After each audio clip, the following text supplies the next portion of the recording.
Unit 3, Learning Target Number 3. Apply the distributive property to rewrite addition problems by factoring out the GCF. First, let's quickly review the distributive property. The distributive property tells us that if we find a problem that comes across and it looks like this, where you're multiplying a number with two numbers being added or subtracted inside parentheses, that we can rewrite this expression to get an equivalent expression by distributing the 2 to the 3 and the 4. We're doing the wave, if you remember. The first thing we do is to do the wave. And that gives us 2 times 3, which is 6. We bring our addition sign over, which gives us 6 plus something, and that is 2 times 4. We follow our wave and multiply those two together. 6 plus 8. So let's verify that that's true. This distributive property tells us that this is true, but let's prove it. 6 plus 8 is 14. Let's use PEMDAS to solve this side. 3 plus 4 is in parentheses, so we do that first. And then we multiply that by 2. And 2 times 7 is also equal to 14. These two are, in fact, equal. And that's the distributive property. Now what we're going to do is we're going to take the distributive property and we're going to use it in reverse.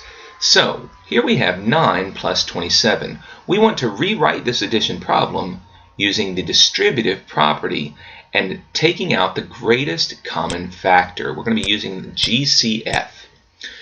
We know that factors are the numbers that multiply together to give another number. So just quickly to see this, we're going to write out the factors of 9 and 27. What are the factors of 9 and 27? Let's start with 9. We always start with 1 and 9.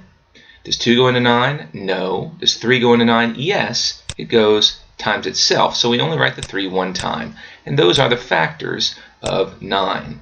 And these are the factors of 27. 1 and 27. Does 2 go into 27? No. Does 3? Why, yes, it does. And it's 3 times 9. Does 4 go into 27? 5? Nope. 6? No. 7?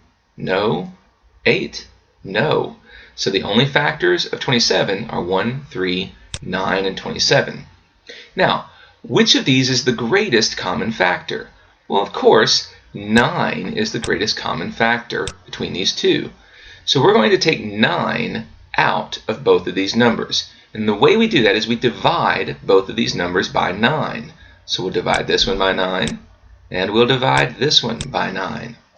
And that's going to give us a new expression with 9 on the outside.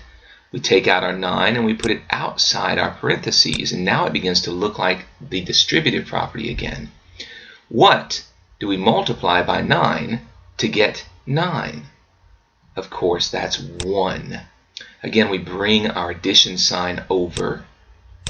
And what do we multiply to get 27? What can 9 be multiplied by to get 27? That is 3. So these two expressions should be equivalent. 9 plus 27 and 9 times 1 plus 3. Well, what's 9 times 1 plus 3? That's 9 plus 9 times 4, and that's 36. Over here, 9 plus 27, 27 plus 9 is, of course, also 36. And so these two are equal. We know that the distributive property works, but we just proved it. Now, let's look at number 2. What are two numbers, rather, what is one number that will go into both of these two numbers, 14 and 22? Well, 7 goes into 14, but it doesn't go into 22. However, 2 goes into both of them. Let's list out our common factors just to be sure. What are our factors of 14?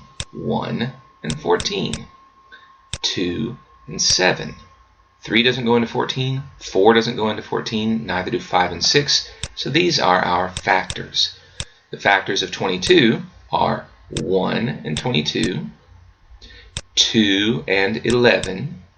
3 doesn't go into 22. Neither does 4, nor 5, nor 6, nor 7, not 8, 9, 10, and then we're back to 11. So these are our only 4 factors for 14 and 22. Which one is the greatest common factor? It's 2. So we take 2 and we bring it outside of our parentheses. And what do we multiply 2 by to get 14? 7. What do we multiply 2 by to get 22? by 11. And then we bring our addition sign over between the two, and those are equivalent. We can prove it if we want to. It's 36 over here. 7 plus 11 is 18. 18 times 2 is 36, and they're equivalent. For the last problem, we could try to break these down using factor trees since they're larger numbers. However, if we look at these really carefully, we can see something very special about these two numbers. 32 times 2 gives us 64. So the greatest common factor for both 32 and 64 is 32.